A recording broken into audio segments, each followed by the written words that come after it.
Olá, boa tarde. É sempre um prazer poder participar. Muito obrigado pelo convite. E para mim é uma satisfação poder bater um papo com a audiência do BMC News.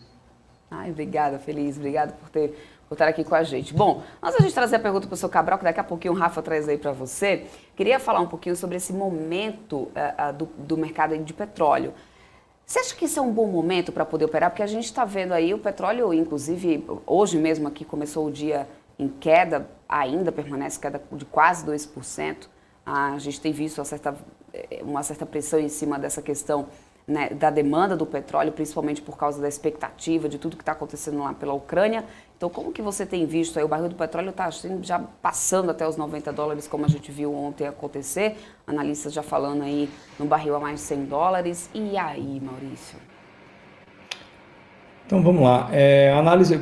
Quem não me conhece, eu opero petróleo desde 2009. Fui day trader de petróleo nos Estados Unidos, né? E hoje trabalho aqui no Brasil com isso também, mas operações mais específicas hoje. O petróleo passa provavelmente pelo maior estresse de oferta desde a crise do petróleo no final dos anos 70, início dos anos 80, né?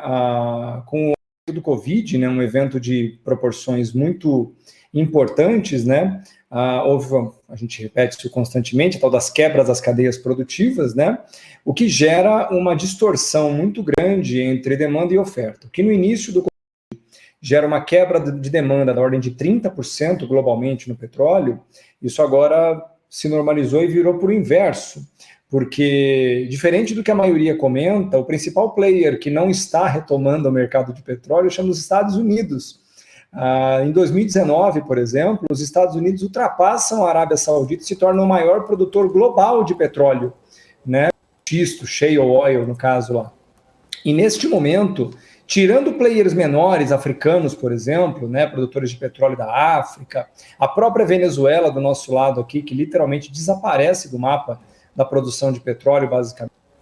Arábia Saudita, Emirados Árabes Unidos, Kuwait, Iraque, já retomaram os níveis de produção pré-Covid, né? Só que os Estados Unidos, que chegaram a produzir 13 milhões de barris em 2020, por exemplo, 2019 para 2020, nesse momento estão produzindo 11,5 milhões de barris, 11% abaixo. Então, a grande os preços globais do petróleo não vêm da Rússia, não vêm da Ucrânia, vêm dos Estados Unidos, que se recusam, por N motivos ou N justificativas, algumas mais verdadeiras que as outras, em retomar os seus níveis de produção pré-Covid, né? Lembrando, os Estados Unidos, hoje a gente tem um déficit aproximado de 300 a 400 mil barris de produção, entre demanda e oferta. Às vezes um pouquinho para mais, um pouquinho para menos. Os Estados Unidos estão 1,5 milhão de barris abaixo da sua produção de 2020. Portanto, o real player nesse momento é os Estados Unidos em ficar alheio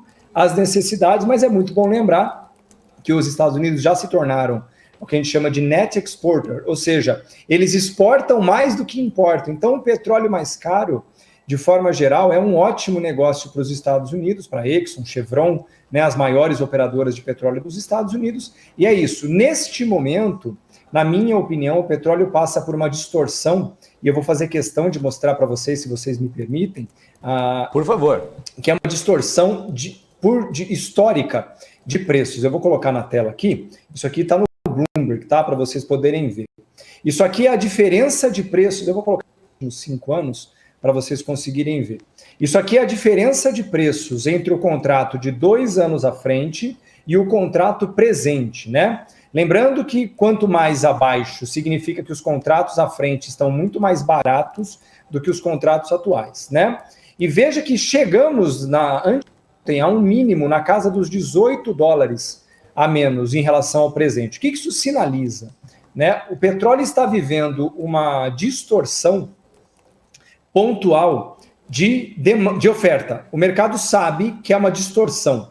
Os Estados Unidos, se acelerarem um pouquinho mais no xisto, essa distorção some. Portanto, a não ser que um levante militar de grande potência, né, e não só na Ucrânia, normalmente em outros lugares, aconteça, o que se espera é que pelo menos até o meio desse ano, o mais tardar, o terceiro trimestre desse ano, o próprio xisto nos Estados Unidos basicamente cubra o buraco de demanda, de oferta, desculpe, no petróleo né, que, só para comentar para vocês, se estima que esse ano ainda as áreas do shale nos Estados Unidos, do xisto, aumentem entre 700 mil e 900 mil barris a mais por dia, somente do xisto americano.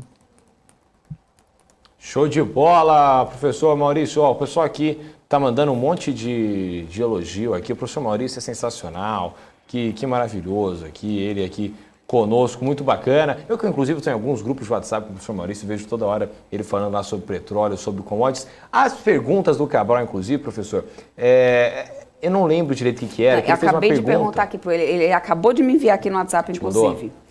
Qual que é, Maurício, qual que é a melhor operação que existe? Comprar bezerro e vender futuro de boi, já que um dia o bezerro vai virar boi?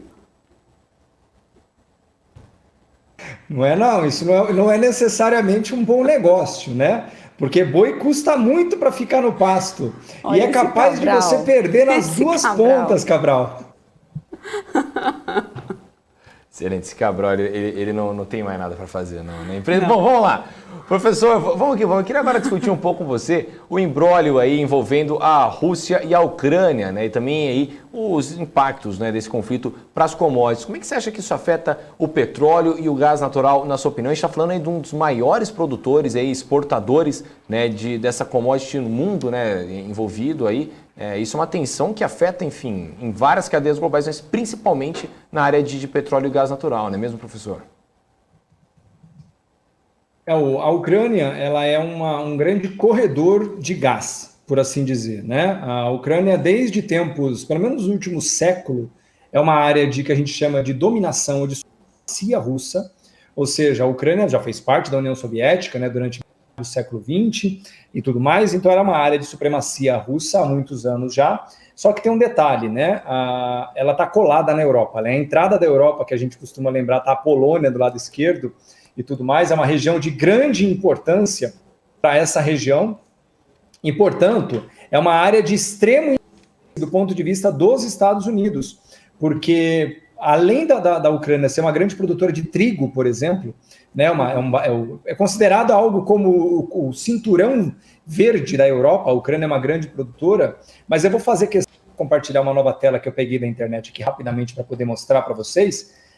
Isso aqui é o gráfico onde você vê a posição da Rússia, né? A Rússia gigantesca desse lado, a Europa por esse lado. Vocês vejam que a Rússia, leia-se Gazprom, né, que é a estatal russa, que na verdade não é estatal mais, mas não deixou de ser também, tem um oligarca russo comandando a Gazprom hoje, é a maior reserva disparada do mundo. O Putin até faz os exageros, fala que é uma reserva quase infinita de gás natural, e ela é a maior ou principal fornecedora de gás natural, o metano, né, para a Europa. E veja que interessante que os gasodutos passam por dentro da Ucrânia e pela Bielorrússia. Os dois países que neste momento em crise, né, que você fala que está em crise. E é interessante falar disso, né, porque o interesse da Rússia, portanto, é com a geração de energia e aquecimento na Europa. A Europa depende quase exclusivamente da geração de energia que venha de fontes russas de gás, lembrando que usinas termoelétricas utilizam gás natural para gerar calor, para gerar energia, portanto, e também para aquecimento das casas, né, no inverno europeu.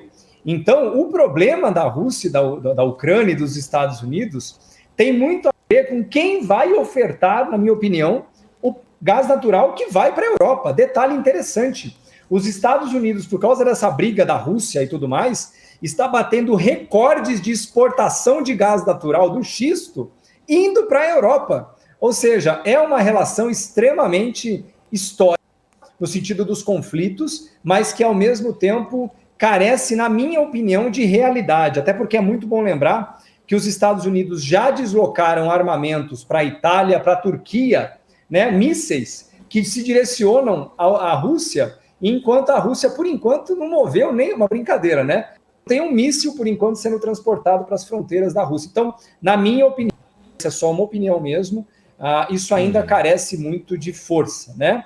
Eles vão, eventualmente, impor sanções ou boicotes à Rússia, mas eu ainda acho que, assim como funcionou em 2019, na tal da trade war contra a China, por exemplo, eu estou ainda querendo ver alguma evidência clara de que isso vai ganhar algum tipo de escala, até porque eu gosto de lembrar que, do ponto de vista de potências geopolíticas, Rússia, Estados Unidos e China nunca, na história, guerrearam entre si. Japão, Alemanha, outros países já houve guerras. China, Estados Unidos e Rússia jamais guerrearam entre si.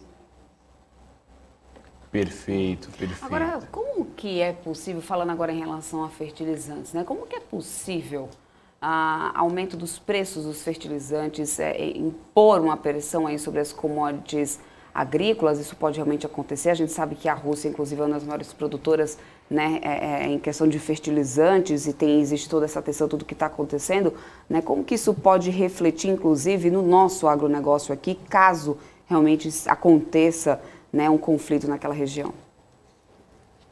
Eu estou até pegando agora aqui para a gente poder ver, né? Bom lembrar, são três as principais, quatro, né? Os principais fertilizantes. Ureia, que é a mais utilizada na produção da soja, principalmente, que a gente conhece mais, né? Do milho. Tem KCl, cloreto de potássio, e tem o DAP e o MAP, né? Que são também tem os fosfatados que a gente chama, né? Ali naquela região, a Bielorrússia é uma grande produtora, né? A China é uma grande produtora ainda aqui para consumo interno. Então, neste momento, é bom lembrar que os preços dos fertilizantes disparam muito antes de qualquer um desses conflitos eclodirem, diz-se respeito exatamente a uma quebra das produtivas na época, o que impulsiona os preços demais no ano de 2020. E nesse momento, o que esse conflito tem gerado é principalmente um prolongamento de uma questão de oferta.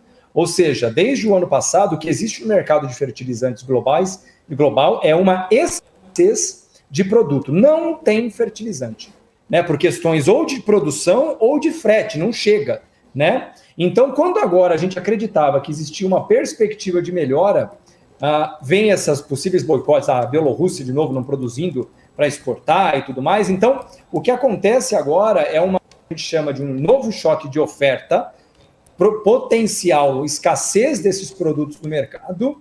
Mas o interessante, eu quero falar exatamente sobre isso, por exemplo, é que pelo menos no que diz respeito ao mercado, e eu vou pegar, porque nos Estados Unidos, para quem não sabe, existe alguns contratos são recentes, que são de fertilizantes negociados como contratos futuros, né, na CME.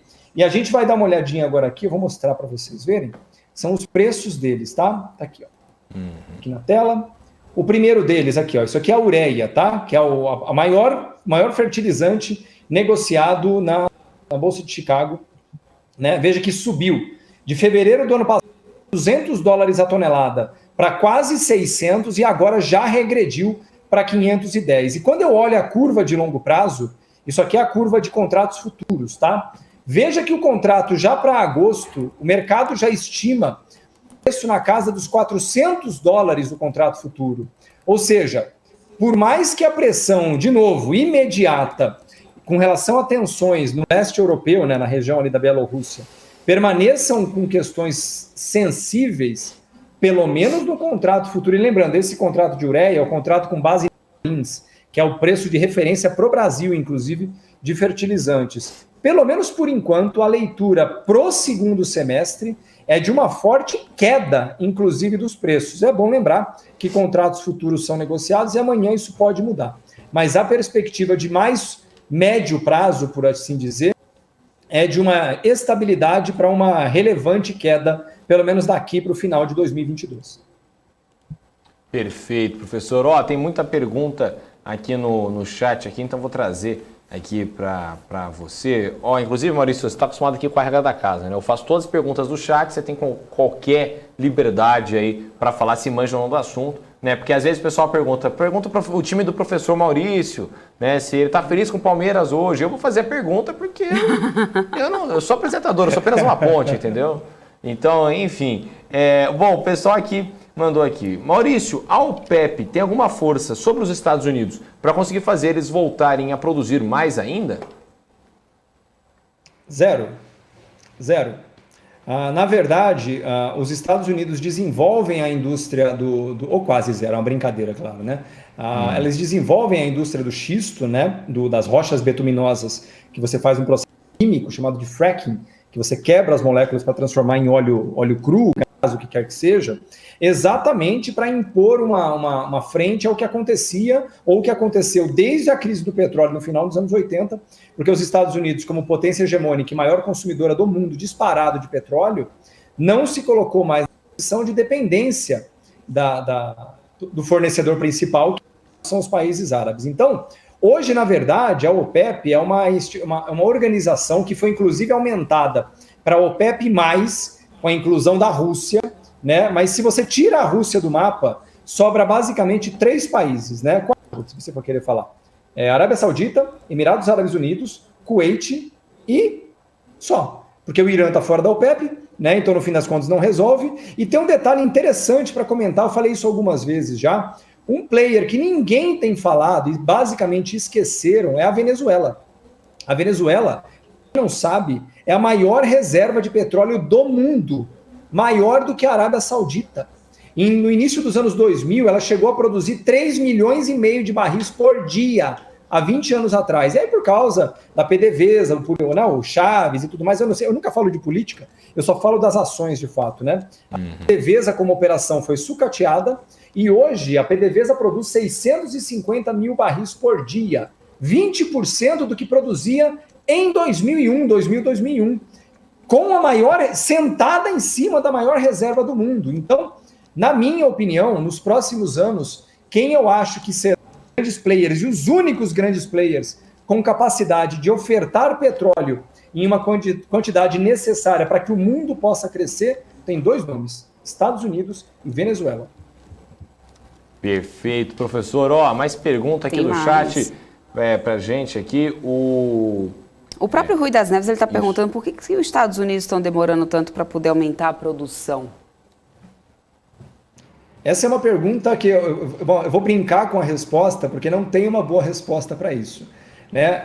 Tem muita gente que fala, se você me perguntar, tem a ver com uma agenda política do Biden, primeiro na questão do ESG, do ambientalmente correto, mas principalmente aquela história, se os Estados Unidos se tornam exportadores de petróleo, quanto maior o preço do petróleo, maior a pressão inflacionária que eles impõem a outros países, e sabendo que eles podem aumentar a produção dentro de casa, por assim dizer, isso traz a eles uma capacidade de literalmente impor preço, né?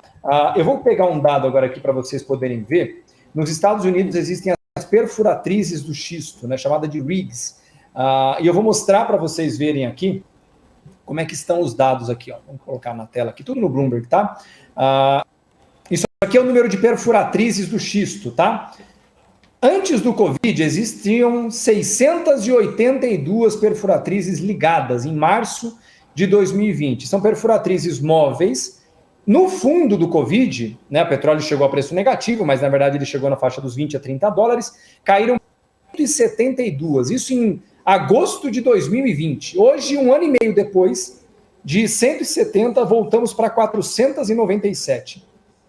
Portanto, ainda estamos mais ou menos 230 rigs abaixo, 230 rigs do que nós estávamos no pré-Covid. Só que rigs, as perfuratrizes, elas são ligáveis e desligáveis. Elas são desmontadas, quando veio o Covid elas foram desmontadas e movidas, e agora elas precisam ser remontadas. O óleo do xisto é um óleo mais caro para se produzir, só que é nessa faixa de 90 dólares, certamente que as empresas do xisto já são viáveis, mas esse é o ponto. Por alguma razão, que a razão desconfia, os Estados Unidos ainda não religaram mais ou menos 30% das rigs que eles tinham antes. Então, se você me perguntar, há um interesse mercadológico puxado pelas petroleiras americanas, entre elas com maior destaque Chevron e ExxonMobil, que são as duas maiores, e principalmente também por causa de uma agenda política importante ligada ao ESG, imposição de uma nova forma de se fazer política, e principalmente por questões de imposição de uma situação que em muitos países, lembrando, né, para a Alemanha é menos problema, mas para o Brasil, por exemplo, uma inflação mais alta é um problema. Então, a questão da inflacionar, quando você inflaciona o mercado, você impõe uma situação de instabilidade que, de novo, pode ser que você seja o grande salvador desse processo também, né? Exatamente. Maurício, deixa eu perguntar aqui mais para você. A Roberta Dourado aqui falando um pouco, o que você acha da PEC do petróleo e a possibilidade de se usar os dividendos da Petrobras para cobrir os custos? Essa é a pergunta aqui da Roberta, aqui para você. Isso na minha opinião, né? A Petrobras é uma empresa que vive... A Petrobras só tem o preço que ela tem porque ela é ligada ao governo. Se fosse em qualquer outro país, a Petrobras valeria 3, 4 vezes mais, facilmente falando, porque é uma empresa... Vocês vão ver o resultado da Petrobras nesse trimestre, com petróleo a $85, o tamanho do resultado da Petrobras, com dólar a 5,70. Na verdade, os lucros da Petrobras já são utilizados para isso, né? Eu gosto de lembrar que os dividendos, o sócio majoritário da Petrobras é o governo federal, né? Então, a boa parte dos lucros astronômicos que a Petrobras tem gerado já são direcionados para bancar a máquina pública, não só da Petrobras, como da Vale, da Eletrobras, de tantas outras estatais que a gente conhece no Brasil. Então, a PEC que está tentando ser criada agora é uma forma ainda mais oficial de se fazer algo que já é feito há muito tempo, que é retirar dinheiro de empresas estatais altamente superavitárias, como é o caso da Petrobras, para bancar a máquina pública. Se você me perguntar, sendo muito sincero, isso tende a ser uma ação que tem poucos efeitos práticos, mas potencialmente podem gerar outros frutos de ordens diversas que não necessariamente têm a ver com a operação da Petrobras. Perfeito. Professor, o Renato Boff aqui agora está perguntando: com o verão chegando na Europa, a demanda por gás deve diminuir? Historicamente diminui. Existe uma questão nas análises de commodities, né? Como é que é o nome do telespectador aí? Peraí, que pode ser uma pegadinha. Não, Renato não Boff, tá normal. Não, porque às vezes os caras mandam. Eu sei como é que é, assim. Entendeu? Eu então sei é como é que é, complicado. o Renato aqui. Não, mas o dele, o Renato tá certo. Tá tudo em ordem. Dentro das análises de preços de commodities e da formação de preços de commodities, existe uma questão que chama sazonalidade. Ou seja, no caso das commodities energéticas, a sazonalidade ela normalmente é de oferta. O que isso significa? No caso do gás natural e do petróleo, diferente da soja, que você precisa plantar, correr tudo bem durante o crescimento, o desenvolvimento da planta e colher, se você tiver uma demanda muito alta no final, não tem como você criar soja milagrosamente. Precisaria plantar de novo e o ciclo retoma. Então, ele é uma sazonalidade de... Né, que a gente gosta... isso mesmo, de oferta. Ou seja, quem produz determina o ritmo do quanto vai estar disponível. No caso das energéticas, ela é de demanda.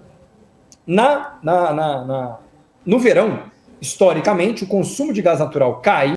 Por quê? A necessidade de aquecimento é menor, por causa de caldeiras movidas a gás natural, e, quando não é a gás natural, sistemas de ar-condicionado que são utilizados muito intensamente, que são movidos por energia geradas em usinas termoelétricas. Então, normalmente, no final do ano, existe um aumento de preços histórico no gás natural por causa do aumento da demanda, né? Por causa desse deslocamento da sazonalidade que a gente chama. Então, é normal, eu vou colocar bem entre aspas, que a partir de fevereiro haja um retrocesso no processo. É importante lembrar que estão acontecendo alguns eventos climáticos muito fora do comum.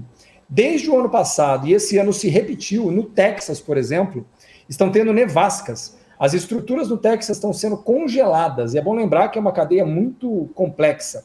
Então, muito do gás, por exemplo, que é produzido para ser levado à Europa, ele tem que ser produzido e estocado primeiro para depois ser deslocado. Então, é possível que a partir de agora, inclusive, o gás natural não tenha grandes chances de queda, porque os eventos climáticos intensos, extremos, permanecem acontecendo. Mas sim, historicamente, do meio para o final do primeiro trimestre do ano, historicamente, os preços do gás natural retrocedem num regime que a gente chama de regime sazonal. Tá bom? Show de bola, então, professor. Temos mais perguntas aqui, né, Débora? Pode mandar, Rafa. Pode mandar? Então vou mandar aqui. A Roberta Dourado aqui perguntando: por que para a Rússia é tão importante que a Ucrânia não entre na OTAN? Me perdoem se a pergunta for besta. Besta é não fazer pergunta. Como diria meu professor do ensino fundamental, besta é não fazer pergunta. Então faça sempre a pergunta aí, não importa que o espaço vai ser grande. Exatamente. Então manda bala, professor. É isso mesmo. É assim, ó, eu posso... A resposta até um pouco pontual só, porque eu não entendo as diversas matrizes, né, os pontos que formam essa decisão. Mas do ponto de vista da Rússia, como eu falei, né, a Rússia é um país que tem supremacia política sobre a Ucrânia desde o início do século XX, até antes do que isso. Eu não gosto nem muito de lembrar disso, mas no início do século XX, houve um evento conduzido pelo Stalin, chamado de Holodomor, onde os russos literalmente mataram 14 ou 17 milhões de ucranianos de fome, né? Literalmente de fome e de frio, chamado de Holodomor.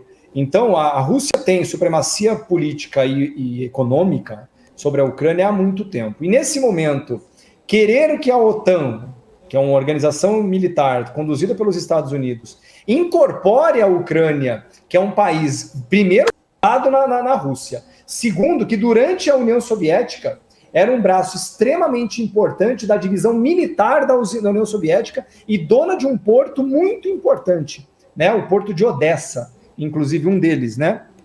Que é a capital da Ucrânia, inclusive. Eu fui, inclusive, para lá, viajei já.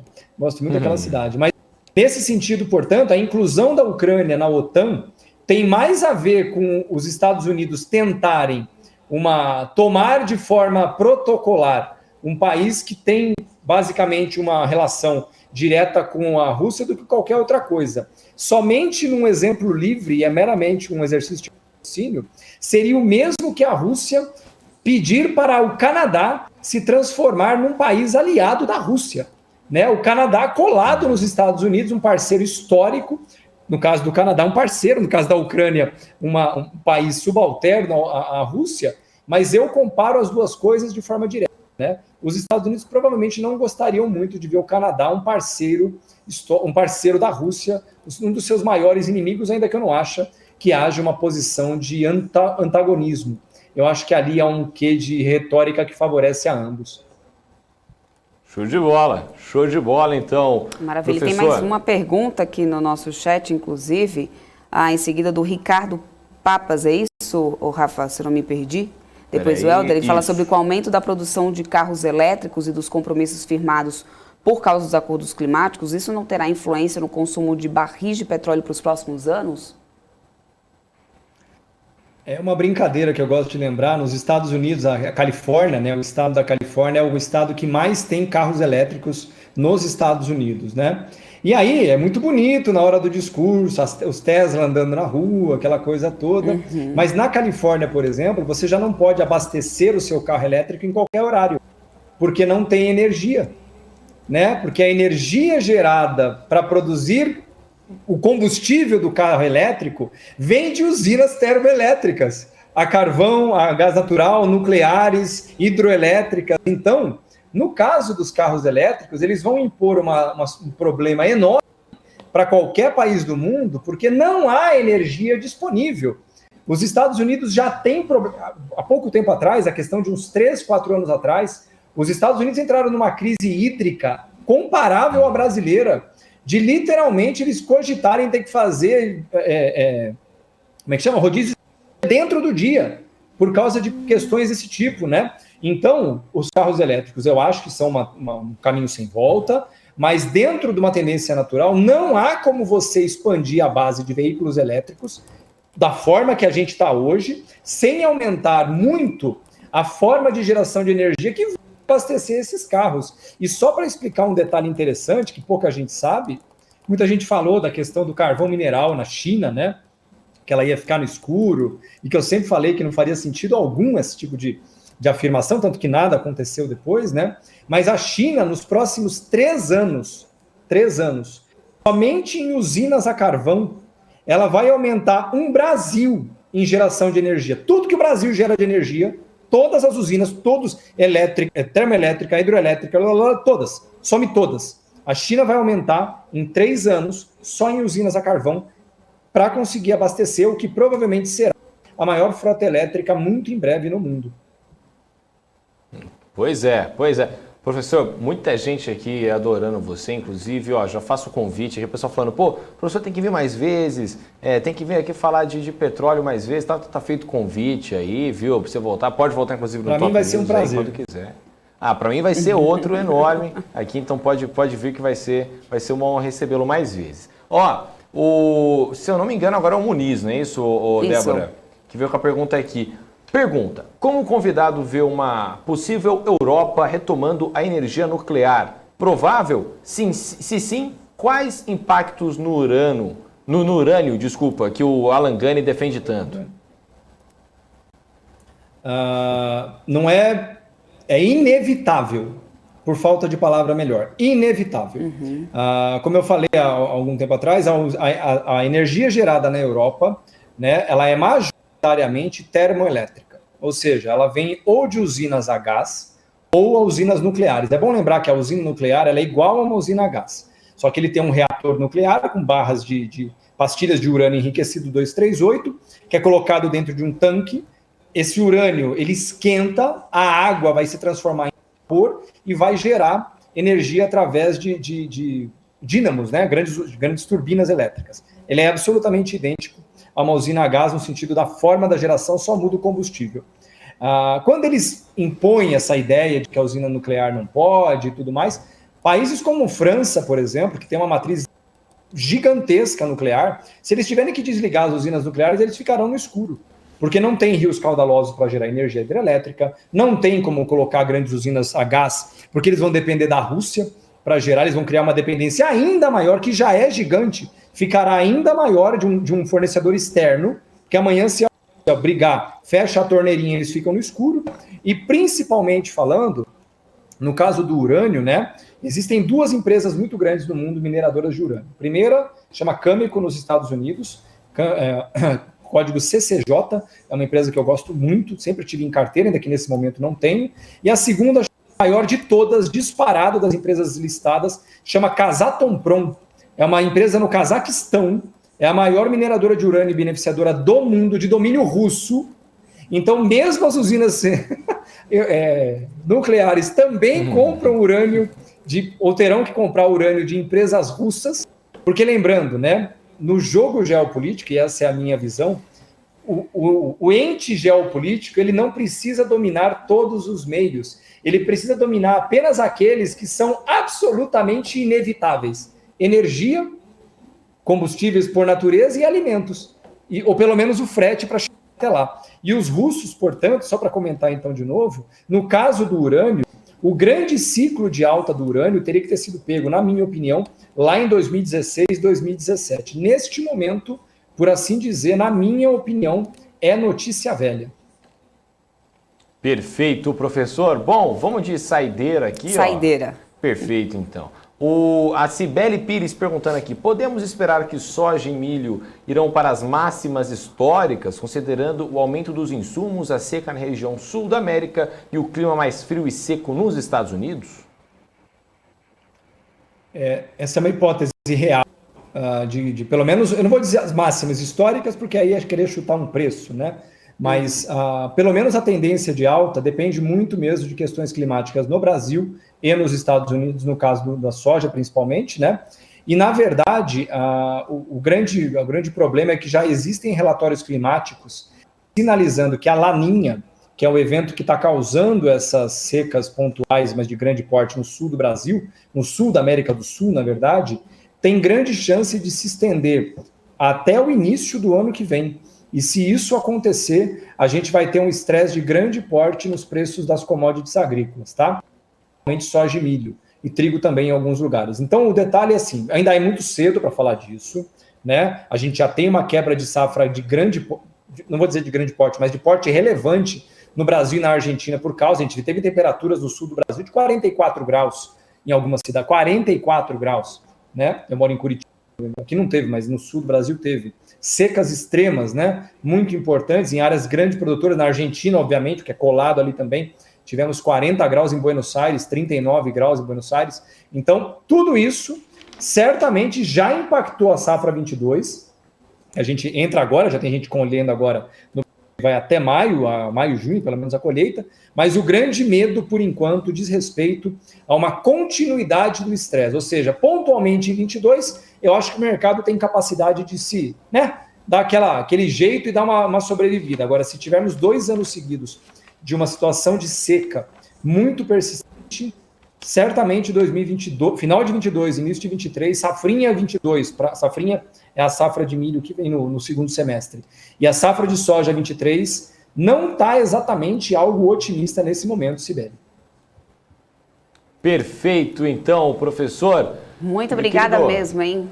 Obrigado por ter vindo. Muito, vários elogios, inclusive, aí no nosso chat para o professor, inclusive, né, Rafa? Exatamente, então estamos te esperando mais vezes aqui na BMC. Né? Você mora onde, professor? Qual a cidade que você mora? Eu sou de Curitiba. Curitiba. Então, quando estiver para São Paulo, quiser tomar um café aqui conosco, está muito convidado. Quando quiser aparecer mais vezes aqui na BMC, também está muito convidado. O papo foi super legal e esperamos você mais vezes, tá certo? Combinadíssimo, eu queria de coração agradecer o convite, agradecer também ao Cabral, que certamente é parte desse processo de me convidar, agradeço demais. E lembrando, só para fazer meu jabazinho, uma brincadeira aqui, quem não me segue, siga lá no Instagram, @Mauricio_Belinello. Da minha parte, sempre que quiser, só mandar um grito que nós atende aqui. Quando eu for a São Paulo, vai ser um prazer ir tomar um café com vocês, viu? Muito obrigado mesmo, viu? Uma ótima tarde a todos. Por favor, repete o seu Instagram, porque já tinha gente aqui pedindo também no nosso chat, então repete o seu Instagram de novo, aqui, professor, por favor. Tá bom, é @Mauricio Belinello, @Mauricio Belinello lá no meu Instagram. Tem conteúdo pra caramba, muita coisa para fazer lá. Muito obrigado mesmo a todos, viu? Maravilha, agora já tá na mão para o pessoal que estava pedindo aqui onde encontrar o professor aí pelas redes sociais. Obrigada mesmo, até uma próxima. Tchau, tchau.